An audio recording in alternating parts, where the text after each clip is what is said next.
트럼프 대통령 세금 보고에 관한 연방 대법원 판결이 나왔습니다. 연방 대법원은 뉴욕 검찰이 트럼프 대통령 세금 보고서를 볼 수 있다고 판결했습니다. 트럼프 대통령이 지명한 2명의 연방 대법관도 진보 대법관들과 같은 판결을 했습니다. 단 의회는 아직 대통령의 재정 기록을 보지 못한다고도 판결했습니다. 오늘 연방 대법원에서는 또 다른 파워풀한 판결도 나왔습니다. 네이티브 아메리칸의 부족법을 지지한 판결인데 역시 트럼프 대통령이 지명한 닐 고서치 대법관은 이 케이스에서도 진보와 의견을 같이 했습니다. 미국에서는 학교가 정치 전쟁터가 됐습니다. 백악관은 바이러스 확진자가 걷잡을 수 없이 늘어나는데도 킨더가든에서 12학년까지 가을에 완전히 등교를 시키라고 압박합니다. 학생 수가 가장 많은 뉴욕 교육부는 일주일에 하루나 사흘만 학교 수업을 한다고 밝혔습니다. 전국 교사 학부모 연합회 회장은 대통령에게 공립교육을 정치화하지 말라고 경고했습니다. 어제 백악관의 압력으로 가이드라인을 받고 가을 개학이 쉽게 하도록 할 것 같았던 질병통제국이 백악관의 압박에 거부하고 가이드라인을 바꾸지 않을 것이라고 밝혔습니다.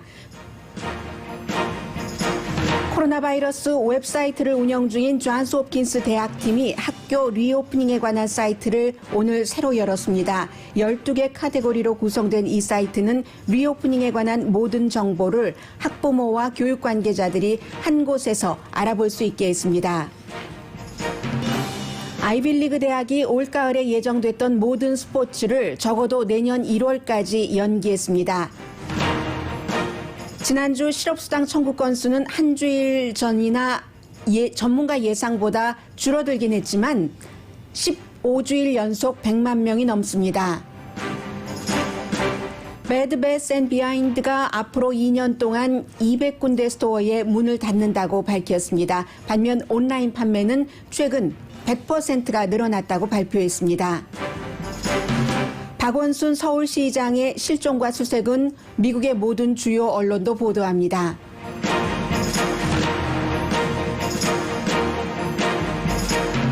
여러분 안녕하십니까? 오늘의 미국 강혜신입니다. 오늘 먼저 제가 방송을 준비할 때는 이 코로나 바이러스와 연관해서 학교 개학에 관해서 전해드리려고 했는데 불과 얼마 전에 연방 대법원에서 아주 그 중요한 판결들이 나왔기 때문에 그 내용부터 지금 제가 보도해드리는 내용이 완전하지 않을 수도 있습니다. 그렇기 때문에 방송되는 동안에도 새로운 내용이 나오면은 첨부를 하겠습니다.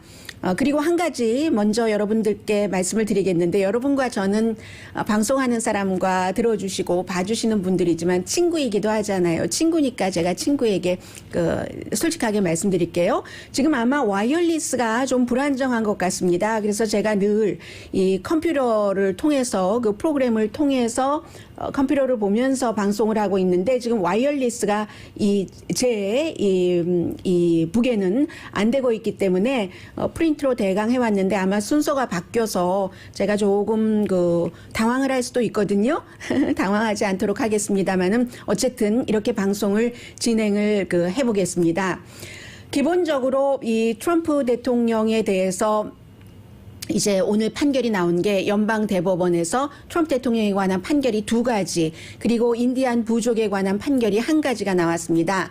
하나는 뉴욕 검사가 지방 검사가 트럼프 대통령의 세금 보고서를 볼 수 있다. 지난 8년 동안의 것을 이 같은 판결이 나온 겁니다. 트럼프 대통령 측에서 막으려고 했고 어제도 대통령이 지금 코로나 바이러스 사태 때문에 너무나 여기에 집중해야 되기 때문에 그것을 연기해달라라고 했는데 연방 대법원은 찬성 7대 반대 2로 뉴욕의 지방 검사가 트럼프 대통령의 세금 보고를 볼 수 있다라고 판결을 했습니다. 이 내용은 왜 중요하냐면은 트럼프 대통령이 이제 주소를 플로리다 쪽으로 옮겼지만 주소가 뉴욕에 있었을 때 대통령이 되기 전에 적어도 이제 2명의 여성에게 그렇고 그런 관계였다가 돈을 주고 무마시키고 나중에 이제 그런 일이 없었다고 딱 잡아떼고 마이클 코엔이라는 대통령의 픽서 그 변호사가 그런 일이 있었고 뭐 체크까지 다 보여주고 했었던 그 케이스에 대해서 뉴욕의 검사가 들여다볼 수 있는 것이기 때문에 이게 굉장히 지금 그 중요한 것이고요. 7대 2라고 말씀을 드렸으니까 진보 대법관이 지금 그 4명이고 그런데 이 두 사람만 빼고는 전부 보수적인 3명, 존 로버츠 연방 그 대법원장 그리고 닐 고서치 트럼프 대통령이 되고 나서 제일 먼저 그 지명을 했었던 보수 중에 보수인 닐 고서치 그리고 그 뒤에 이제 여성 문제와 관련해서 청문회를 굉장히 힘들게 거쳤던 브렛 캐버나우 이 두 사람도 같이 전부 이 세 사람의 그 보수 연방 대법관 대법원장이 진보와 같이 판결을 내린 겁니다. 그래서 이제 이게 굉장히 그 중요하고요. 아마 지금 그 보수 쪽에서는 부글부글 끓고 있다 하는 표현이 더 맞을 것 같습니다. 최근에 이런 내용이 여러 번 있었기 때문에 단지 클리어런스 토마스 거의 말을 하지 않는 아프리칸 아메리칸 클리어런스 토마스와 사무엘 얼리또 이 두 사람만 이제 이 내용에 반대되는 의견을 얘기를 한 것이 굉장히 중요합니다. 그래서 결국은 이 내용 그리고 또 하나는 뭐 간단하기 때문에 말씀을 드리자면 그 뉴욕의 검사는 대통령의 세금 보고 기록을 볼 수 있지만 의회는 아직은 아니다. 이것은 이제 정치적으로 문제가 될 수도 있고 하니까 의회는 적어도 지금은 그 대통령의 재정 기록을 볼 수 없다. 역시 이 판결도 똑같이 7대 2로 이제 이것은 이제 그렇게 그 나온 겁니다. 그런데 대통령의 그 세금 보고를 그동안 어떻게 안 해보려고 내놓지 않으려고 대통령이 그렇게 애를 썼음에도 연방 대법원에서 이 같은 판결이 나온 것은 누구도 법 위에 사람이 없다. 법은 누구나 다 똑같이 지켜야지 되는 것이다 라는 겁니다. 그래서 이 두 가지의 판결문을 전부 존 로버츠 연방 대법원장이 썼는데 제가 지금 말씀드린 것과 같이 그 above the law에 대통령이라 할지라도 없다. 법은 누구에게나 공평하게 특히나 이제 이 문제는 그 형사법에 관한 그 수사 과정이기 때문에 아무도 그 위에 없다는 것을 존 로버츠 연방 대법원장이 분명히 밝혔고요.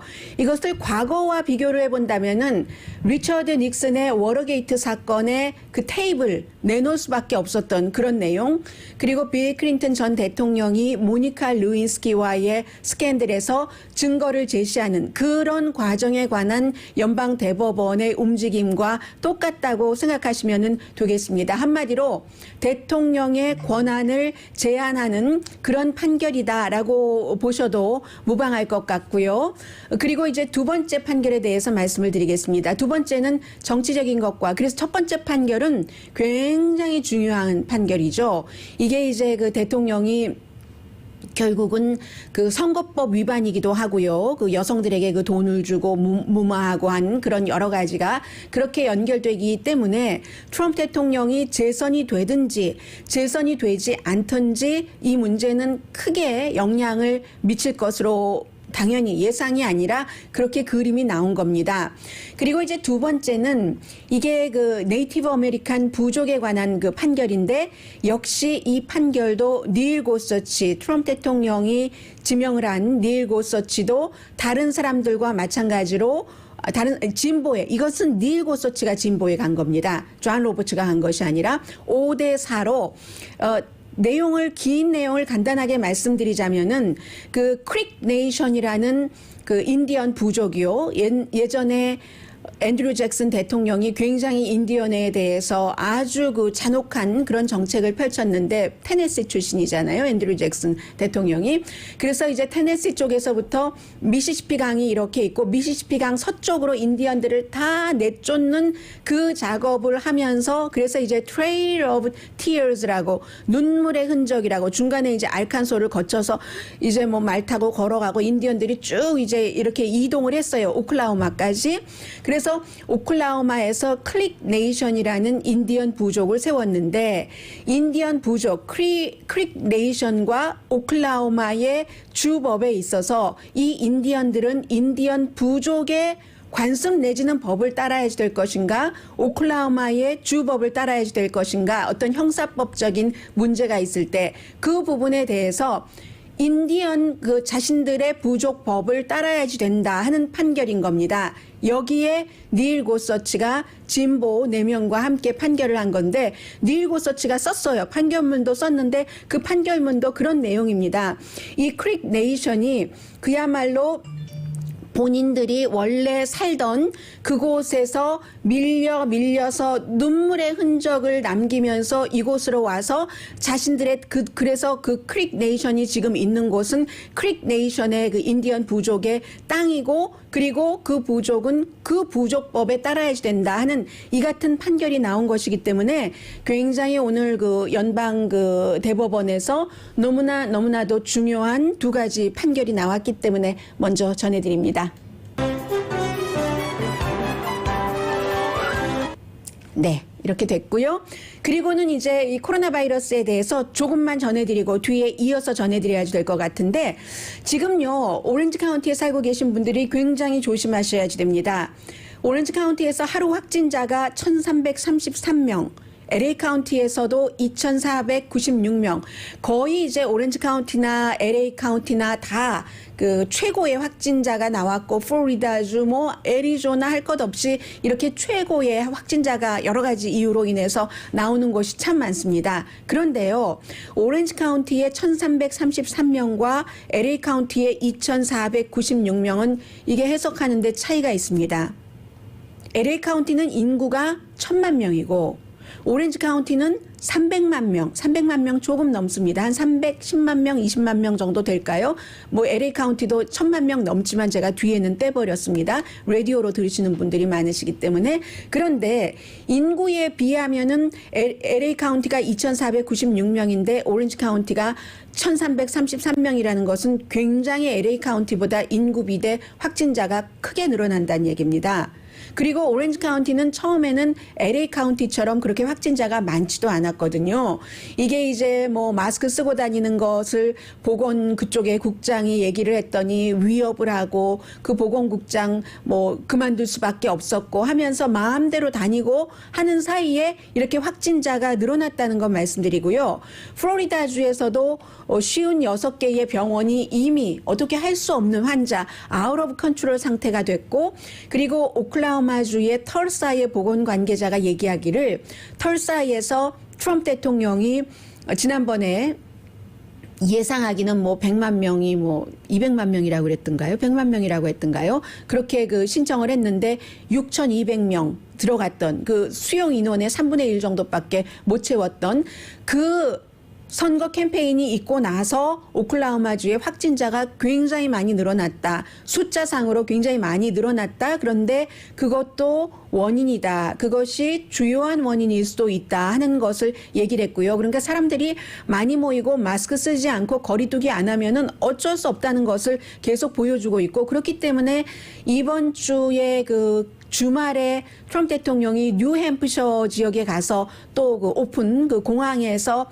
선거 유세를 하는데 이것도 어떻게 될지 모르겠어요. 그 주지사는 공화당인데 공화당 12월 달에 재선 치러야지 되고, 주지사가 뭐 대통령의 그 선거 캠페인에 안 나간다고 하니까 거리두기 하는 거죠. 그러면서 주지사가 대통령이 오는데 그 선거 유세에서 여러분, 주민 여러분 꼭 마스크도 쓰시고 나가시는 분들은 거리두기도 하십시오라고 얘기를 하고 있습니다. 지금 코로나 바이러스 사태가 이렇게 돼 있는데, 그런데 대통령은 뭐 대학교 유학 문제는 따로 하고 킨더가든에서부터 12학년까지 무슨 일이 있어도 그 가을 학기에 오픈을 해야지 된다는 겁니다. 어제 이 시간쯤에 그 부통령이 질병통제국장 또 뭐 앤서니 파우치 박사, 뭐 데보라 벅스 박사, 또 교육부 장관, 노동부 장관들을 쭉 대동하고는 지금은 학교가 오픈을 해야지 될 때다라는 것을 굉장히 강조를 하면서 질병통제국이 다음 주에 새로운 가이드라인을 발표를 할 것이다. 이 얘기가 대통령이 먼저 트윗으로 공개적으로 질병통제국 가이드라인이 너무 터프하다. 그래가지고 학교를 오픈할 수 있겠는가 하면서 어제 새로운 가이드라인을 만든다고 했고, 제가 듣기에는 질병통제국장도 그렇게 갈 것처럼 그 기자회견에서 얘기를 했거든요. 했거든요. 백악관에서. 그런데 오늘 아침 지금부터 약 30분도 안 됐습니다. 그 전에 나온 내용을 보면은 질병통제국이 가이드라인을 바꾸지 않겠다. 이게 너무 많이 퍼지니까 결국은 백악관의 그 요청 내지는 요구에 대통령의 요청 내지는 요구에 질병통제국이 거부한다는 게 지금 되고 있고요. 그리고 학교를 개학을 한다는 것은 정말 반갑게 박수를 쳐야지만 될 일이고 좋은 일이기는 하죠. 또 지난번에 온라인으로 또 수업을 드문드문 해봤더니 별로 성과가 좋지 않았습니다. 어린아이들이 온라인으로 수업한다는 것이 대학생도 힘든데 힘든 일 아니겠어요? 그리고 부모님들이 아이들을 보는 것도 힘들고 또 부모님이 또 아이들을 맡기고 일하러 나가셔야지 될 타임을 맞으시는 그런 분들도 힘들고 다 이해는 됩니다. 그런데도 불구하고 지금 제일 중요한 것은 특히 그 로컬 지역에서 LA 카운티처럼 이렇게 많이 그 확산이 되는데 100% 계약을 할 수가 그게 쉽겠습니까? 지금 그 에릭 가셀이 LA 시장이 다시 스테이 앳 홈을 시행해야 될지도 모르겠다고 지금 경고를 하고 있는데 그래서 질병통제부에서도 그런 얘기를 한 것이고 그리고 좋은데요. 예, 학교를 재오픈을 하려면 먼저 준비돼야지 되는 것들이 있는 겁니다. 그리고 그 준비돼야지 되는 것들에는 모든 것에는 다 돈이 들어가고요. 다른 나라들은 한국을 포함을 해서 전부 그 같은 돈을 쓰고 있고 그렇지 않으면은 두 가지인데요. 하나는 확진자가 줄어들어야지 되고 또 하나는 돈을 써서 이렇게 해야지 되는데 확진자도 줄어들지 않고 연방정부는 돈도 쓰지 않겠다고 하고 무조건 학교만 오픈하라고 하고 하니까 이 학부모 교사 협의회의 회장이 대통령에게 하는 말이 이거 정치화하지 말아라. 제가 이제 다른 나라들은 어떻게 하고 있고 지금 미국의 상황이 어떻고 하는 것은 잠시 뒤에 말씀드리겠습니다만은 레슬리 버그스라는 그 내셔널 그 PTA의 그 프레지던트예요. 이분이 대통령에게 직접 얘기하기를 아이들을 학교에 보내는 것이 대통령에게는 all about 경제다. all about 재선이다라고 그 얘기를 하면서 부모도 학교에 아이들을 보내고 싶어 하지만 아이들이 대통령의 재선을 위해서 경제적으로 아주 주시한 게 나오게 하는데 도구로 될 수는 없지라고 얘기를 하고 있거든요. 그래서 이제 이 같은 내용들은 잠시 뒤에 전해드리겠고요.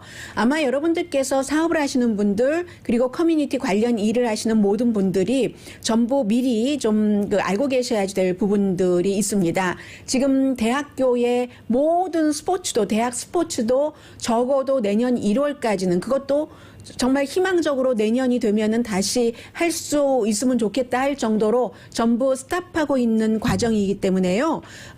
여러 가지 모든 여러분들 사업하시는 것 관계에 있어서 그러한 것들 잠시 뒤에 전해드리겠습니다.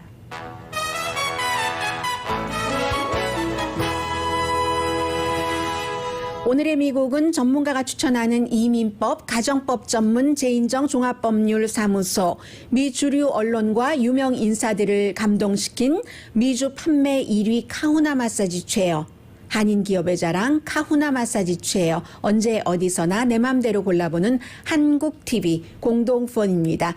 제가 오늘의 미국을 여러분들께 방송을 해드리면서 이게 어떤 때는 분명히 요즘은 뭐 당연히 뭐 정치 뉴스가 많죠. 정치 뉴스가 있고 코로나 바이러스 뉴스가 있고 합니다. 그런데 제가 뉴스를 준비하고 또 편집을 하고 순서를 맞추고 할 때는 항상 어떤 생각을 하냐면 지금 이 아이템이 여러분께서 어떤 특정한 분들은 굉장히 관심이 있으실 때고 특정 분은 정말 관심이 없으실 겁니다. 그런데 그 모든 분들께 공통적으로 우리가 인간이라는 것은 공통적인 분모잖아요. 그 인간이 이 뉴스에서 뭐 재미면 재미, 의미면 의미가 있을 수 있는 그 공통을 제가 굉장히 많이 찾으려고 노력을 하고 있거든요. 잠시 뒤에도 전해드리는 뉴스들이 그런 면에서 편집된 뉴스들 잠시 뒤에 뵙겠습니다.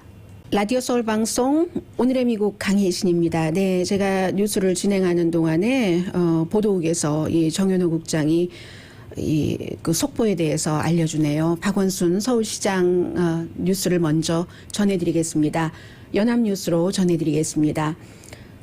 박원순 서울시장이 9일 한국 날짜로 공관을 나와서 두절됐는데 숨진 채 발견됐습니다. 그 전날 오후부터 10일 경찰이 발표를 한 겁니다. 박원순 시장의 모습이 마지막으로 포착된 북악산 일대를 수색하던 경찰은 오전 0시경 로스앤젤레스 시간으로 얼마 지나지 않았네요. 숙정문 인근에서 박원순 시장의 시신을 발견했습니다. 극단적인 선택을 한 모습으로 발견된 것으로 전해졌습니다. 앞서서 그 박원순 시장의 딸이 그 전날 오후 5시 17분경 한 4-5시간 전에 아버지가 유언과 같은 말을 남기고 집을 떠났는데 전화기가 꺼져 있다고 112에 신고를 했습니다.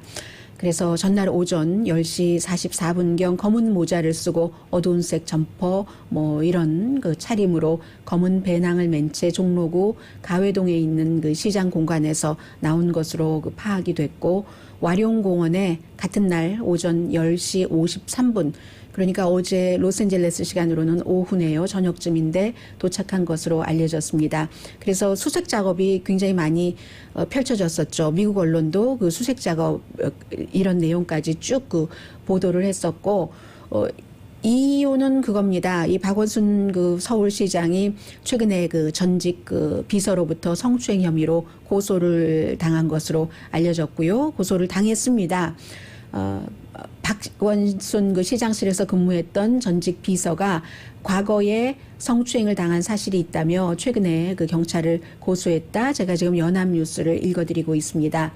그래서 이 고소를 한 A씨가 8일 경찰에 출석해서 고소장을 제출하고 고소인 조사를 받은 것으로 알려졌습니다. 고소장에는 박원순 시장으로부터 여러 차례 신체 접촉을 당했고 메신저로 부적절한 내용을 전송받았다는 주장이 적힌 것으로 전해졌습니다. 다만 경찰은 고소 여부 등 관련 사실에 대해서 확인을 아직 안 해주고 있고, 박원순 시장이 이제 이런 상태에서 딸에게 그 유언과 같은 말을 남기고 결국은 나간 뒤에 시신으로 발견됐다 하는 이 내용입니다. 그래서 미국 뉴스를 제가 다시 전해드릴 필요가 없어졌고요. 이 내용의 모든 것들이 다 들어가 있는데, 그런데 이제 미국 뉴스에서 전한 것은 이 고소를 했었던 이 여성은 2017년부터 박원순 시장에게 그런 불편함을 당해왔다고 했고, 그리고 아마 혼자가 아닌 것으로 미국 언론에서는 AP나 로이터나 CNN 방송이나 팍스도 마찬가지예요. 모두 보도를 하고 있는데, 다른 여성들도 역시 지금 고소를 한 여성과 마찬가지 이제 그런 것을 박원순 시장에게 당했다는 이런 내용들이 나왔고, 그게 바로 SBS에서 한국에서 보도를 하기 시작해서 MBC 방송도 비슷한 마찬가지의 보도를 했던 겁니다. 그래서 지금 박원순 서울시장은 숨진 채 발견이 됐는데 미국에서도 한국에서도 다 주목을 할 수밖에 없죠. 왜냐하면 서울에서 삼선 시장은 처음이고 박원순 시장이, 그리고 저는 박원순 시장이 샌프란시스코에 있었을 때부터 그때는 이제 지금과 같은 정치 상황이 아니었기 때문에 인터뷰도 많이 하고 할 때였는데, 그때 그 박원순 시장도 여러 번 인터뷰를 하고 있는데 원래는 액티비스트였었죠. 그리고 인권법 변호사로서, 그리고 제가 이 뉴스를 접하면서 참 마음이 더 뭐라고 단어로 표현하기가 그런 부분은, 박원순 변호사가 인권법 변호사였을 뿐만이 아니라 한국에서 처음으로 성추행 케이스에서 승소한 사람입니다.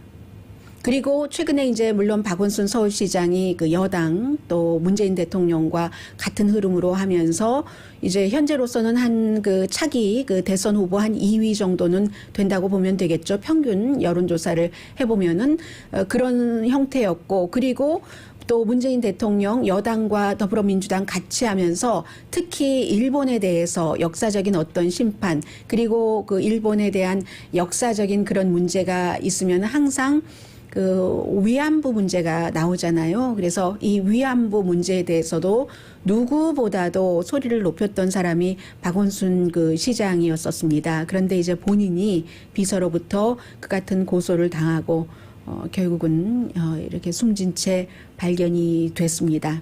그래서 미국에서도 그 서울이 LA 카운티와 거의 인구가 비슷합니다. 1,000만 명 되는 곳이잖아요. 그런 곳에 있는 3번의 시장을 했고 차기 대선 주자이기도 하고 하는 이런 여러 가지 때문에 박원순 서울시장을 보도를 지금에 대해서 하고 있습니다. 일단 여기까지 박원순 서울시장이 숨진 채 발견됐다 하는 내용 전해드립니다.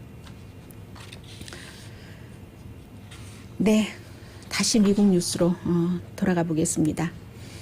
다시 미국 뉴스로 돌아가면 미국도 착잡하죠. 미국이 학교를 재오픈하려면 기본적으로는 이제 과학자 말도 들어야지 되고 학교 당국도 아이들을 학교에 오게 하면은 그 아이들의 안전을 학교에서 책임져 줘야 되잖아요. 그런데 그러려면 돈이 굉장히 많이 드는데 지금 그 학교 당국 측에서는 백악관은 왜 돈은 주지 않으면서 돈은 오히려 학교를 열지 않으면 다른 것까지 기금을 삭감한다고 하면서 문만 열으라고 하느냐 하는 얘기고, 그리고 대통령이 뭐 기금 주지 않겠다는 곳에서 대통령이 대통령 마음대로 할 수 없는 부분이 많이 있습니다. 예를 들어서 학교에 이제 무슨 스페셜 교육을 받는 학생이라든가 뭐 장애인 학생이라든가 이런 학생들이 지금 교육을 받지 않더라도 그 학생들에게 들어가는 돈이 있잖아요. 누군가가 돌봐줘야지 되는 사람들도 있고, 그런 것을 대통령 마음대로 돈을 주지 않을 수 없는 거거든요. 그래서 이제 그 부분은 먼저 생각이 났으니까 말씀을 드리고, 공화당 가운데서도 대통령에게 별로 빚진 것도 없고 대통령의 뭐 덕을 봐야지 될 이유도 없는 사람, 뭐 예를 들어서 라마 알렉산더 같은 테네시주의 연방 상원 의원은 민주당이 5월 달에 학교를 그 오픈을 하려면 돈이 많이 드니까 돈을 책정을 해놨어요.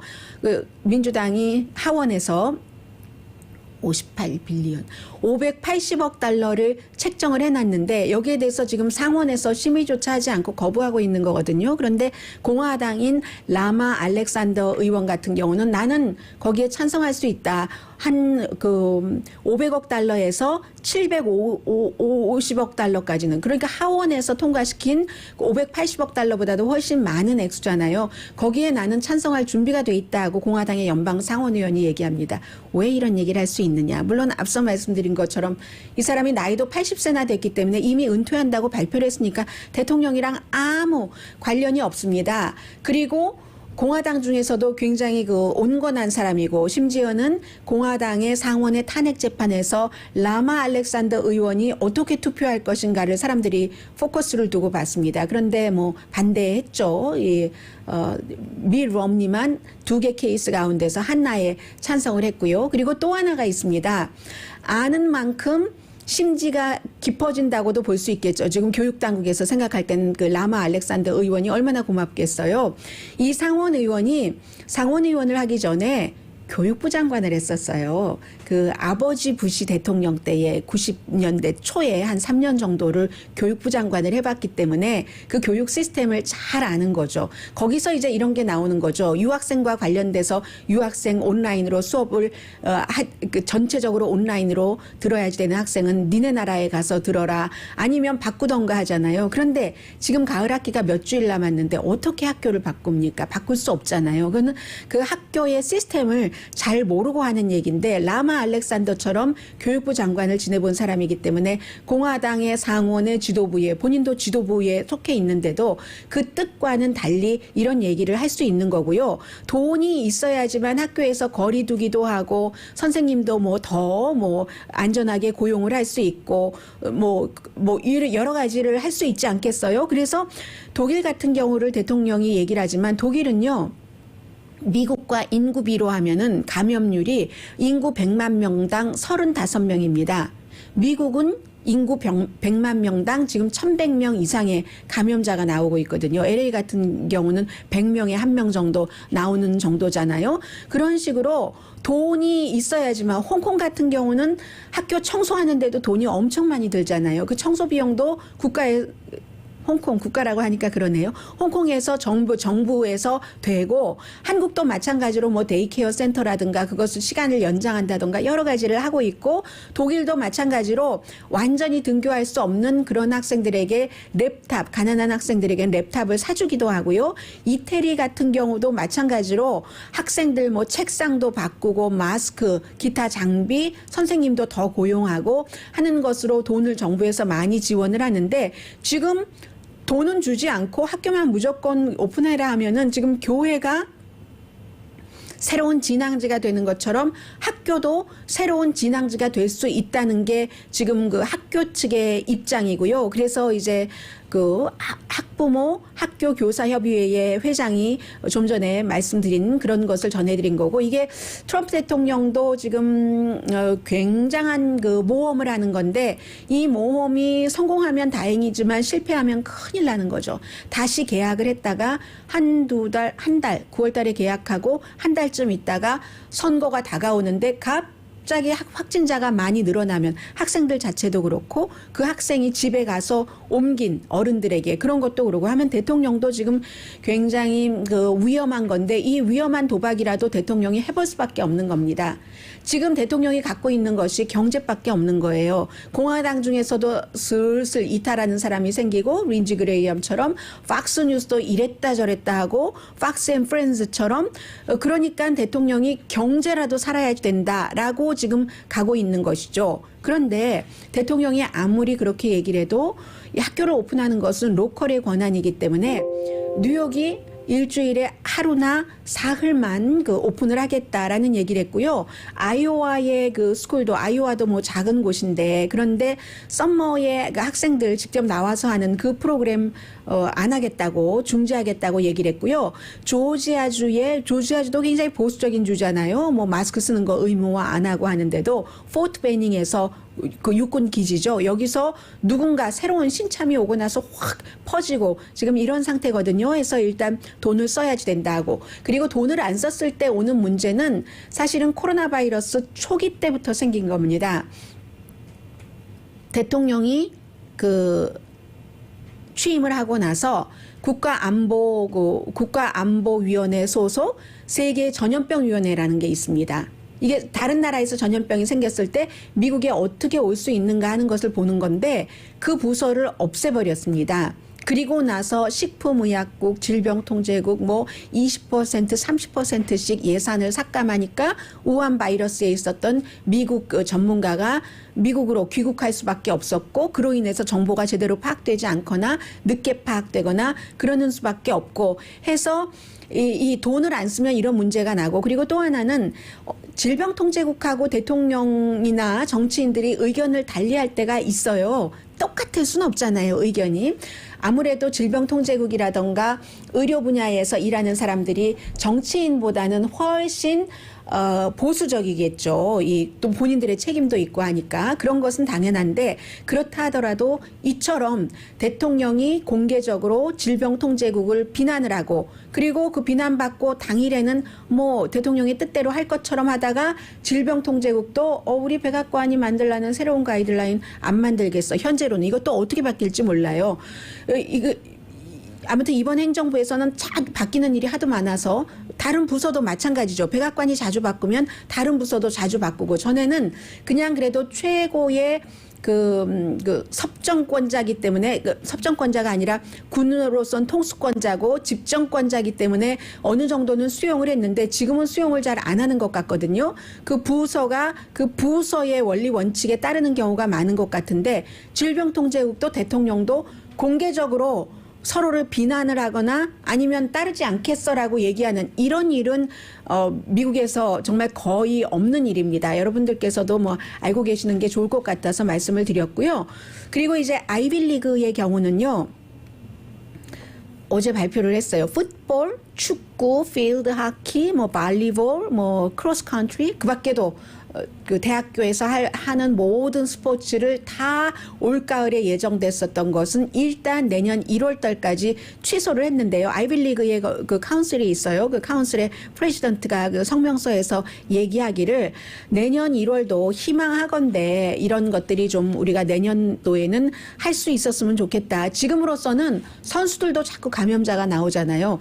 아주 안전한 환경에서 우리가 스포츠를 할 수 있다는 것이 도저히 불가능하다라고 얘기를 했거든요. 그래서 특히 이제 프린스턴의 풋볼 코치인 풋볼 코치가 얘기를 하기를 희망하건대라고 굉장히 강조를 하고 있습니다.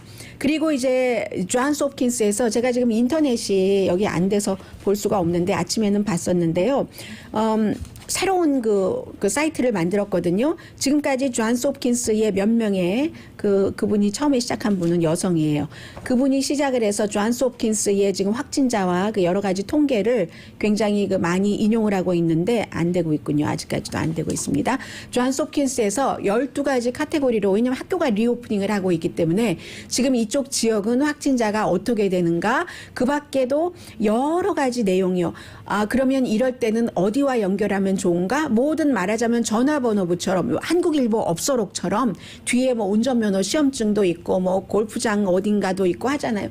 그런 것처럼 그런 것들을 쭉 모아놔서 학부모, 교육자 뭐 이런 또 필요하신 분들이 다 딱 그 존스 홉킨스의 이 사이트를 보시면 존스 홉킨스에서 여러분들께서 어나더 사이트라고만 찍으셔도 나옵니다. 구글에 가셔서. 그래서 이제 쭉 나오거든요. 학생들에게도 물론 그 정보가 되고요. 그래서 여기는 지금 이렇게 하고 있고요. 또 뭐가 있습니까? 그 밖에 잠시 뒤에 경제와 연관된 뉴스들 전해드리겠습니다. 라디오 서울 방송 오늘의 미국 듣고 계십니다. 이제 뭐 실업률도 뭐 별로 새롭게 들리지 않으시죠? 네. 15주일째 내려가긴 했어요. 그래서 새로 지난주에 실업수당 청구한 사람이 131만 명. 예상했었던 것보다 적거든요. 전문가들이 예상했었던 것은 한 139만 명 정도는 되지 않을까. 그 한 주일 전에는 140만 명이었었잖아요. 그래서 전문가의 예상보다는 적기는 했는데, 그리고 15주일 연속 내려가기는 했는데도 이번 이전에 가장 그 실업수당 청구가 한 주일 동안에 많았던 과거의 기록이 69만 5천 명이라고 할 때 그것보다는 훨씬 많다. 100만 명이 일단 넘었으니까요. 그리고 여러분들께서 실제로 느끼셔서 많이 아시겠지만 그렇게 뭐 앞으로 한 달, 두 달, 석 달 사이에 고용이 많이 창출된다던가 오히려 그 헛된 꿈을 꾸는 게 실망하기가 쉽잖아요. 그런 일은 별로 없어 보입니다. 그리고 오래된 그 Bed Bath & Beyond도 문을 닫는다고 하거든요. 200군데, 다 닫는 건 아니고요. 200군데, 미국에 한 950군데 있답니다.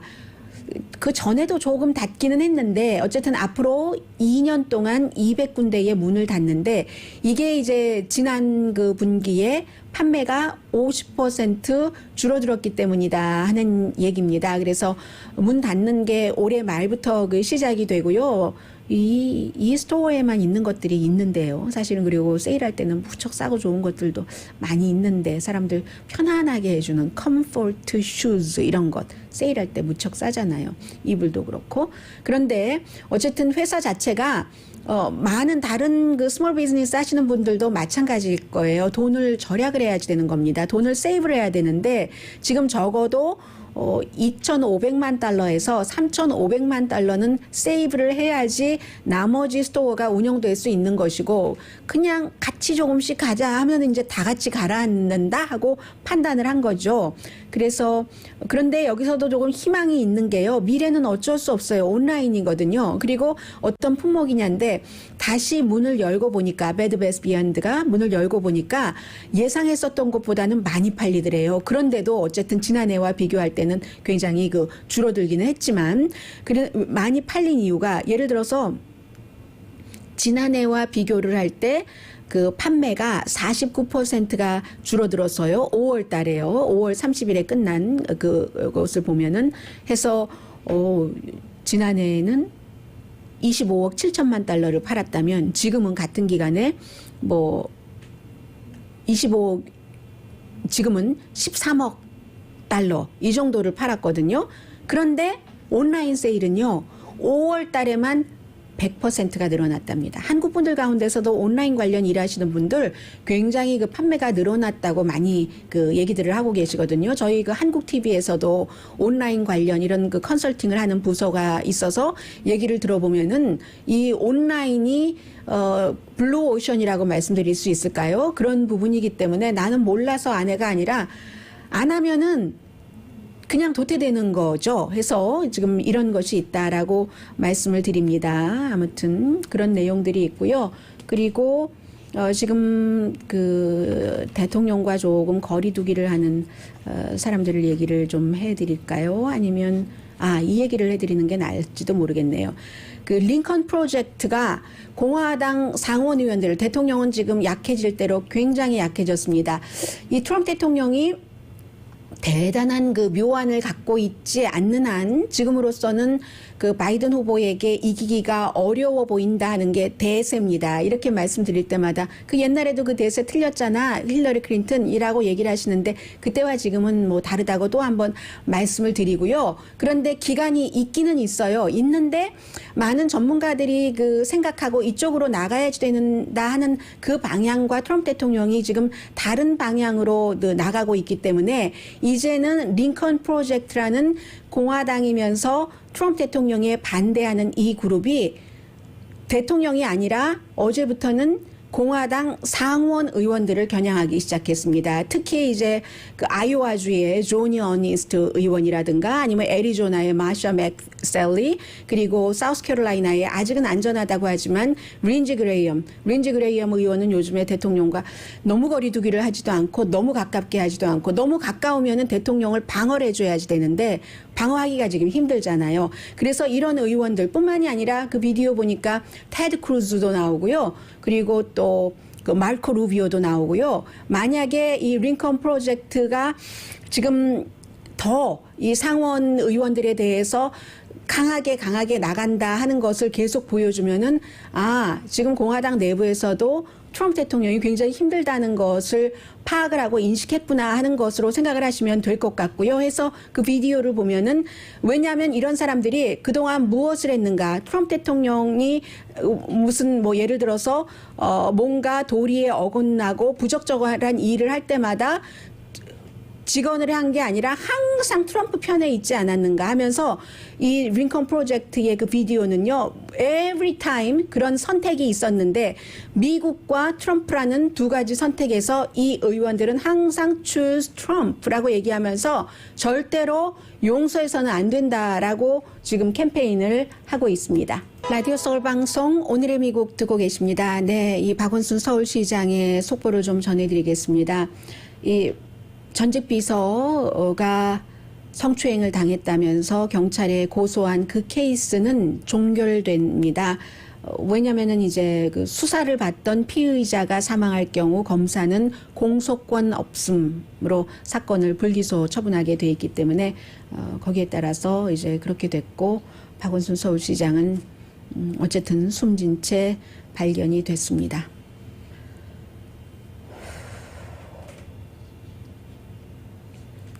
살다 보면요. 네. 미국에서도 뭐 죽음에 이르기까지는 아니지만 굉장히 요즘 힘들게 지내는 사람들이 많은데 루터는 그 한 수십 년을 그 우크라이나에서 아버지가 우크라이나인은 아니다 해서 3살 때 그 미국으로 데리고 와서 지난번에 군인 가운데서 청문회에서 증언을 했었던 그 알렉산더 빈드만이 있었죠. 미국의 군인이. 그런데 이 사람이 우크라이나와 트럼프 대통령과의 그 전화 통화를 들었던 사람인데 의회에서 증언을 하고 나서 이제 군인이긴 하지만 백악관에서 근무를 했고요.